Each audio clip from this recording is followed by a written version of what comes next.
Welcome to everybody to another episode of GlideChat. My name is Michael Lombardo, CEO of GlideFast Consulting, and today I'm with Michael Alexander. Michael, how are you? Hi, I'm doing great. How are you doing?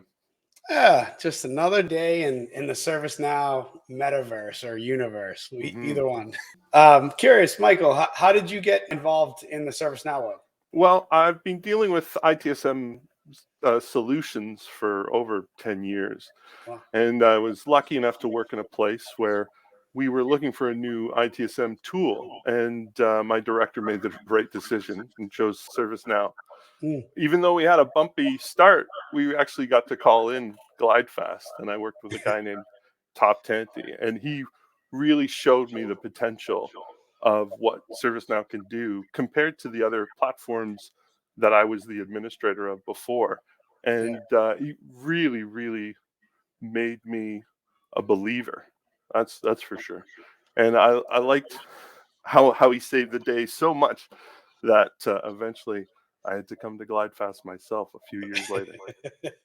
yeah, we're so happy to have you. And you really coined the term for us. What would GlideFast do? I remember a team call maybe 4 months ago. You just like, you're telling that story. And then you're like, so many of my coworkers and I, we just started saying, like, what would GlideFast do? And I just jumped on that. T-shirts and logos were made, that day. Well, that's definitely a true story.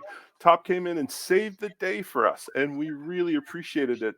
So much so that we would think as a group, what would GlideFast do? What like if Top were here, what would he do? And he was always really good with his advice, and it was very clear that GlideFast knew the right way to go, and really set us up to grow.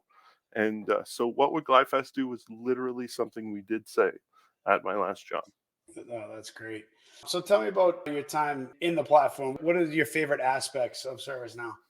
For me, what I like about the platform is it affects the entire organization. If you're a decision maker in the organization, I would say that I can get the job done with ServiceNow, whatever that job is, and Yeah. you can get the information that you need immediately. And that alone is one of the biggest things.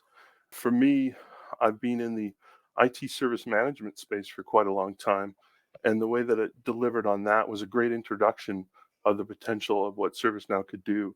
Our consumers were able to get what they needed when we wanted them to get it, and how we wanted them to get it. And as an administrator and a developer, I was able to use a tool that didn't lead to premature hair loss whenever there was an update set or a full version change. So Yeah. I, as a previous administrator of several other systems with very recognizable names, I was very grateful for that. Yeah. And I always try to like figure out, what was like why ServiceNow is so different. And a lot of it I attributed to, ServiceNow, I think, was built at the right time, where a lot of those other ITSM platforms were really built at a time where everything was really hard coded. So improving the UI, improving the user experience was really like, listen, we'd have to start from scratch. We'd have to have a whole new application, and then we'd have to, it's impossible to migrate data, and it hit the market right like during the cloud time, right? Where it's like we're done with installing fat clients on customers' computers. And again, built on the technology that allowed it to improve the UI, improve the user experience, improve the functionality, add new applications. As customers matured, so was ServiceNow. How do you Is feel about the two releases a year?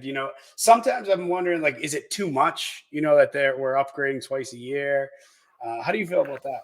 Well, you just used the word maturity, and that's I was going to say that I've had to do a few elevator pitches for ServiceNow to some doubting decision makers, people who hold the purse strings, as they say. Yeah, And my pitch is this: with ServiceNow, you're you're maturing with ServiceNow. You don't mm, evolve. Evolving is the old way. It's yeah, painful. It takes time. A maturation process that ServiceNow follows is planned out. It's on a regular basis, and it's at a pretty quick pace. That's what you mentioned, Mike. It's like times a year, full version upgrades. There's no joking around about that. But that's why you want ServiceNow. It's a maturation and not an evolution like the old way. Yeah, no, I think that's so spot on. And I think another thing too is you have to break the mindset of a lot of these executives that are used to implementing something, and that's the way it is, and for the next 20 years that's what we're going to have. And it's like, so it's ServiceNow is never done, right? Yeah. There's always improvement. There's always more automation, and that goes into two things. That's into or a few things, right? There's the platform itself. That's always maturing. That's always changing. I don't want to use the word evolving because you just Yeah, I'll struck get that you out. on that one. And then you have like the process side, right? Like you're talking about the maturity of the customer, Mhm. that's improving. And then you have the development that's done on top of ServiceNow. That's always, we can build more integrations, we can add more automation, right? So I always try, especially when I was consulting, I always try to tell my customers, like, listen, we don't have to shoot for perfect here.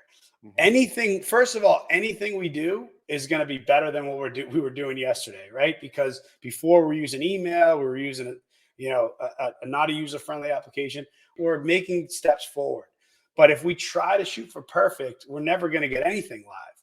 So I always try to say, shoot for better, work for better, and just know in the back of your mind, build that backlog, and just know that we have that potential to improve things in the future. We're not backed into our corner here.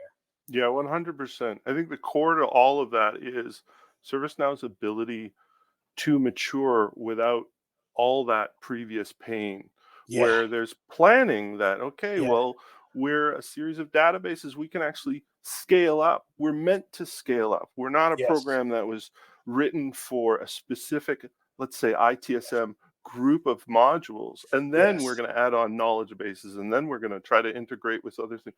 It was meant for ServiceNow that. meant to do that, and it makes our life a lot easier.